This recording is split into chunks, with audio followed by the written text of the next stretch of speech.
Players want more challenge. The whole point of an extraction shooter is that you're challenged to even survive in this world. We heard loud and clear from the alpha, the world didn't feel dangerous. The world didn't feel lived in.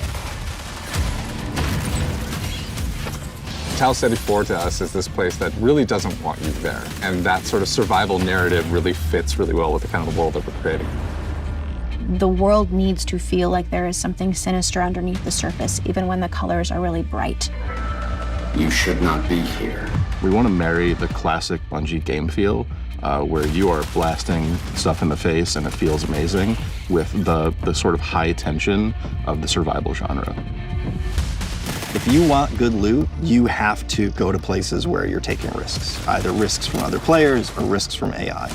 So we have all these tools now, Rook with Prox Chat and the way the game works and sort of how tense it is. I think all those things work together really well.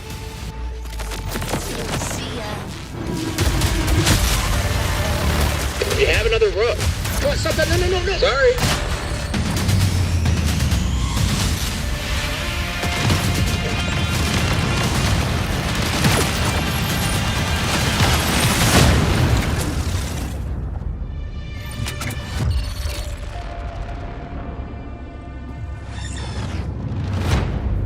The Marathon ship is essentially a ship that we sent out from Earth, an Earth that was overpopulated, to explore and colonize a star far away that we call Tau Ceti.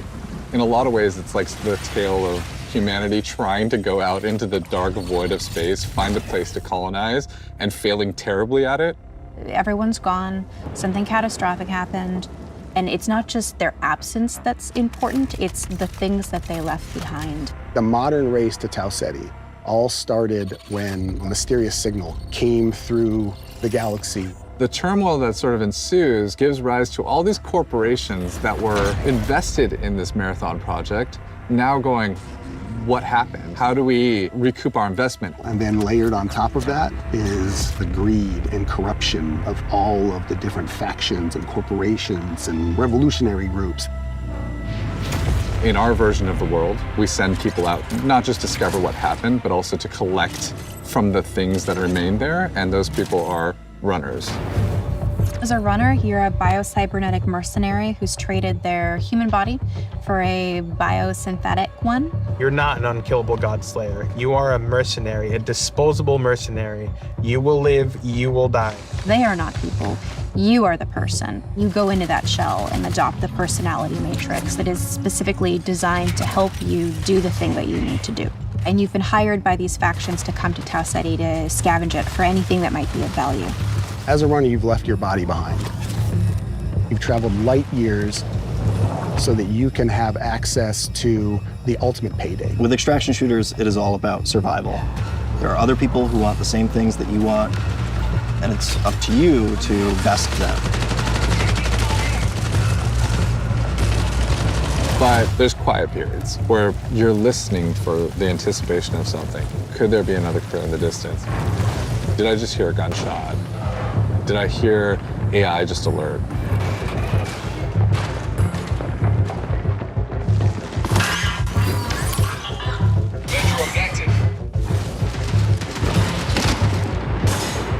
And then there's the loud, bombastic action moments where the minute something is alerted, the minute you're in that fight, now it's go time.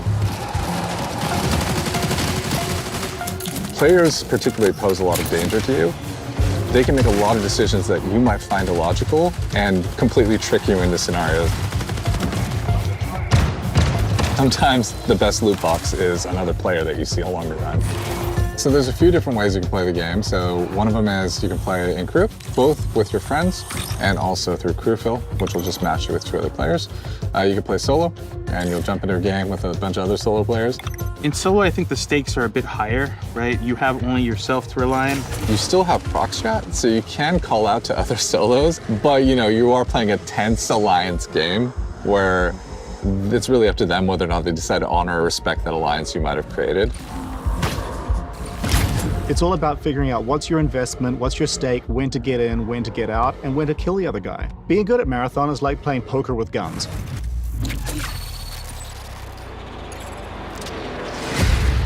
One of the things we've really focused on is making sure the environments are selling the tone we want to hit with the game. We've brought a little bit of groundedness, a little bit of grit, a little bit of darkness, a little bit of that mood that kind of is necessary for an extraction shooter to feel dangerous. Our biggest goal has always been player immersion. We're trying to keep everything as believable and realistic as possible. So we cranked up all the material responses, feel accurate, feel realistic. You know, you'll get gloss, you'll get crud and mud. And no one of those things is all that sexy, but when you layer in just a little bit more, responsive to light, a little bit more responsive to the player, things will part, water will pool. Layer in all these different things, the world becomes much more alive. It feels like a real place. And then when you're feeling like a real place and you feel in danger, now your run matters.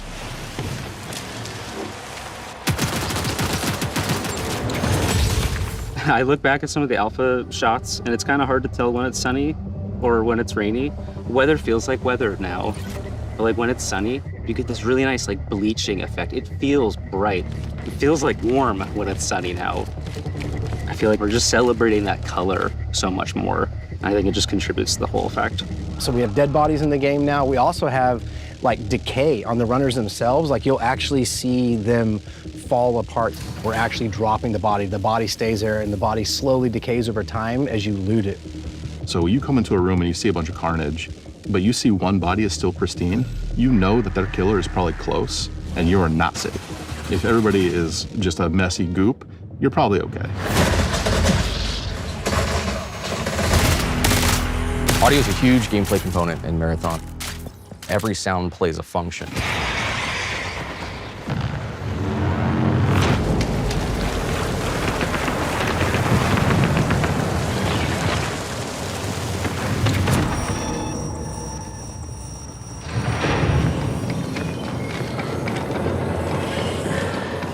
Footsteps tell players everything. It's telling you what is the type of threat that's around you. Where are they at? Are they above you? Are they far away? Are they close by? So if I'm in bioresearch and I hear a particular material type, I know, hey, they're on the second floor and they're in this room. Our hero is the world. So we're constantly trying to figure out where can music help reinforce what is the vibe and intent of this place. There was the discussion about the interaction between score and sound design. And I wanted to create a score that wasn't just like full of instruments you've heard before. The job was, how can I make what I'm seeing, this race to survival, even more nervous and even more terrifying or even more thrilling?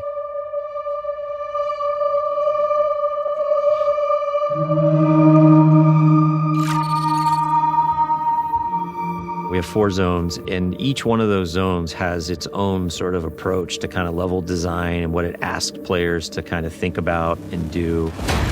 You're going to start with perimeter. You're kind of on the outskirts of the colony. It's a little more spread out. You got a little bit more areas to be safe and to sneak around, but it's also a little more straightforward. It really brings this sense of scale. It sits like in our fantasy as expansion site for the colony on the very edges of where they had settled on Tau Ceti. UESC are also there trying to understand what has happened and secure the area. Death is a part of Marathon. It happens a lot, even on perimeter, which we talk about as a more friendly zone to new runners. You are still gonna die a lot. Attention, unauthorized runner. You are trespassing in a military security zone.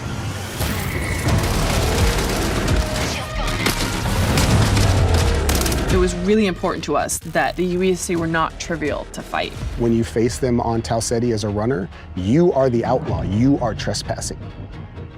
They have a little bit of this haunted tone. So you can see they have this floating locomotion, they get these sparks, they have these sigils over their faces. Sometimes their behavior feels almost like they're possessed a little bit, like are they taking in commands from a remote AI?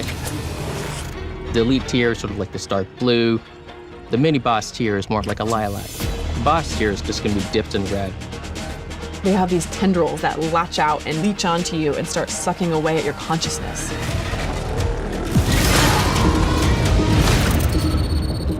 you're getting into marsh, you're starting to understand something bad happened here, and you're seeing signs of that in a way that wasn't apparent on perimeter.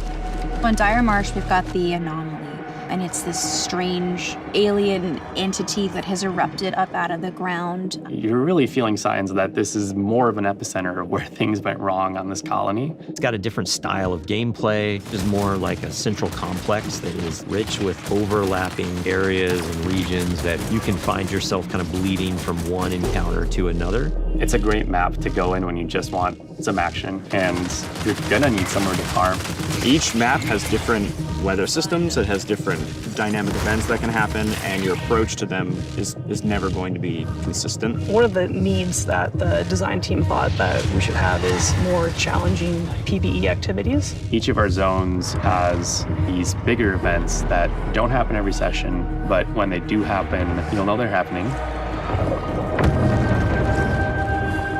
Building these types of events into the world shake up your run and make you decide, like, what do you want to risk? Then you get to Outpost. And Outpost is a more functional, thriving UESC facility.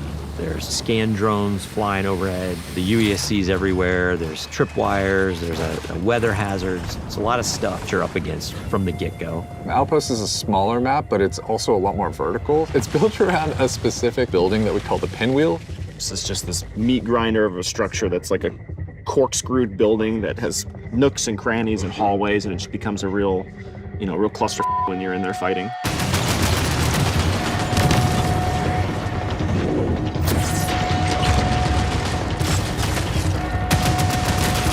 The floor is raised on Outpost and nothing is free.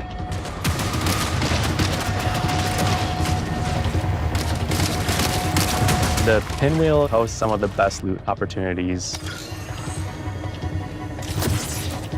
But it's noisy, players are going to know you're doing it, so there's extra risks.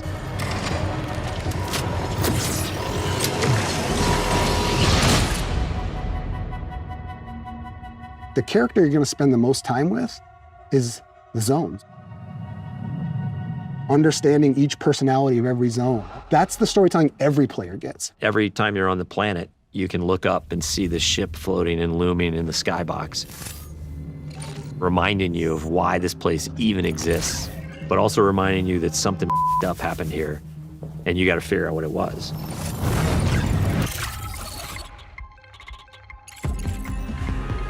Marathon has a lot of loot in it. It's a huge pie. There's a ton of different implants at every rarity. There's a ton of different runner cores for each runner. There's over 400 weapon mods. Like, it's just an outlandish number of items to collect. There's going to be a really interesting period of discoverability where players sort of figure out, what are the pieces that I have available to me? How do I get them? And how do I put them together into something that's awesome?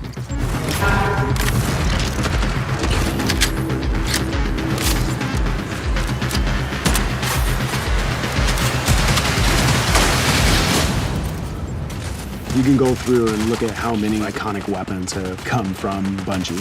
And it's something that we really want to hold up and make sure that we're matching that legacy.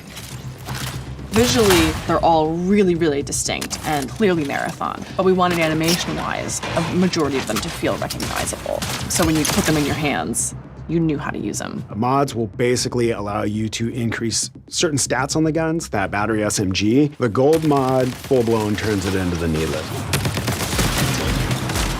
The sidearm is a gun that is effective in close quarters, but maybe not too much outside of that.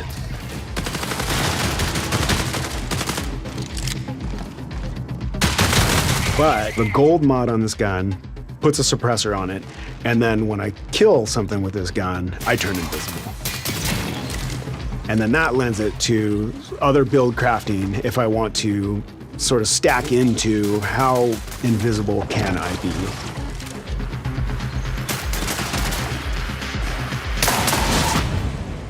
Even some weapon mods can improve stats and your runner shell's capabilities. So there's lots of different ways to raise the floor of your stats so that you're coming into each run strong.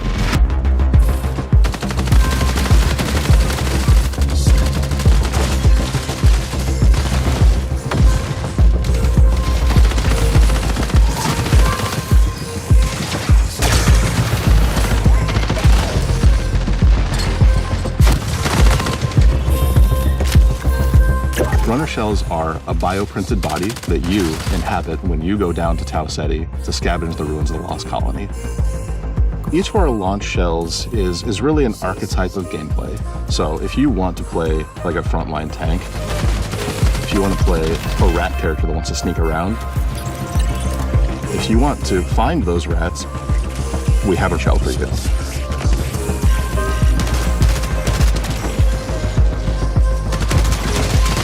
The idea there is like, have a broad spectrum that everyone can kind of find a little bit of a home to, and then we're gonna build on top of that.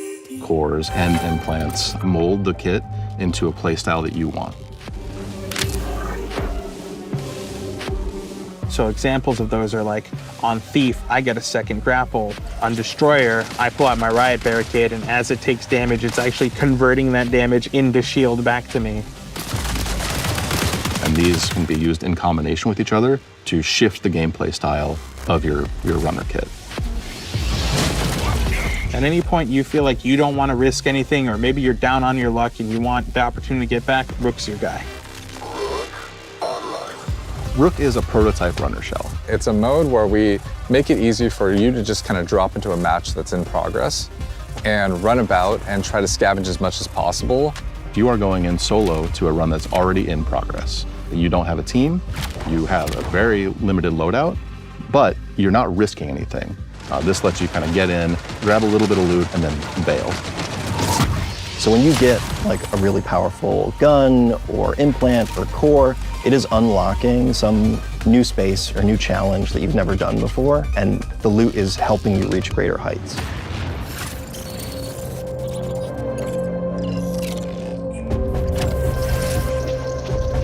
Faction agents are such a big vehicle for tone and narrative for the world. Each faction has their own motivations, their own desires, the things they're going to ask you to do. We've got Traxxas. They're the most powerful corporation in human history. They have very long arms and very deep pockets to kind of get what they want. So they might ask you to go and find specific weapons or mods. Congratulations, runner. Your last performance evaluation was rated on track. If you're a PvP player, one of the factions is called Arachne. They're essentially a death cult. What that translates to is that they're asking you to go and kill other runners. The sacred thermodynamics of violence. MIDA is all about destruction. They are going to give you grenades, they're going to give you claymores, they're going to let you blow the place up. And they are irreverent and dangerous. They might ask you to upload this malware into a UESC dropship, and as it leaves, it explodes and careens off into the distance. We have big plans. Explosive, visionary. Each of our factions has an upgrade tree that you unlock progressively as you gain reputation with them. And along the way, you're going to unlock these capstones that are these special upgrades. When you unlock that final capstone, you're gaining access to the best stuff in the market. You're getting gold items. In addition, these faction upgrades can increase your runner's base stats, and those base stat upgrades are permanent for the rest of the season.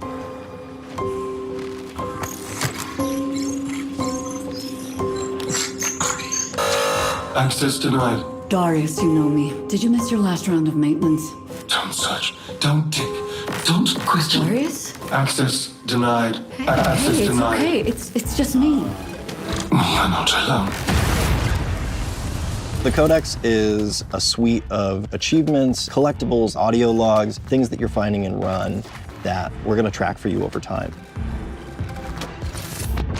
The more you find these items, the more story you're unlocking about them and what their role is in the world, why they're here, who cared about them, why they're as valuable as they are.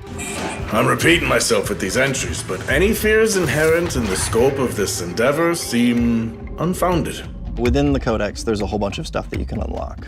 Runner skins, weapon charms, stickers, emblems, backgrounds for your profile, and titles. So it's everything from your first steps on the world of Tau Ceti 4, all the way through to becoming a vid master and taking on the most extreme challenges.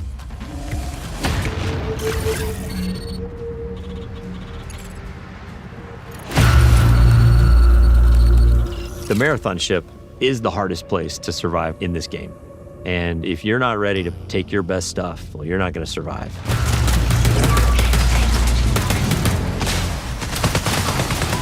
It's like a heist for a runner. Cryo Archive is big in and of itself, but it's also cold. It's also hostile. It's gonna test every aspect of the survival game. Probably gonna be forced to run to players in ways you haven't been on other maps.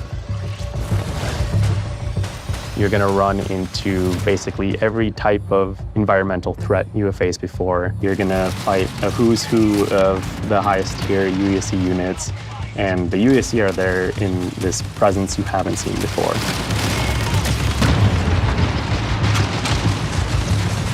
It's really cool because each of the vaults is more successively challenging than the next. And that 7th vault is where you both are going to get the coolest thing, but also where you're going to learn the most about what happened to this place. At some point in your journey in Cryo Archive, you might start wondering if the UESC are there to keep you out or if they're actually there to keep something else in.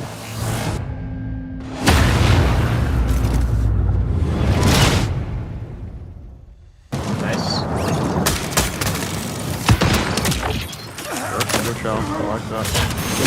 I think the thing that I'm most excited about for Marathon is getting into the hands of our players. The biggest thing I want people to take away from Marathon is that it still feels amazing. It still feels like it has that spark. It takes all the aspects that I think Bungie is really good at. First-person feel and gunplay, the super deep, crazy sci-fi lore, and it mixes up all those things together in a really amazing PvP package. Really comes down to every single discipline that's working on the game. The animation has to be good, the sound has to be good, everything has to be working in harmony. That's when the controller fades away, the screen fades away, you're just immersed in the world. That is what we're trying to live up to with Marathon. It is a mad dash. I'm not going to front about that. It's a mad dash to the finish, but that's when you got to put in the elbow grease and the extra sweat and blood it takes to get this done. Dude, what is this? What is it? 5 people in the extract.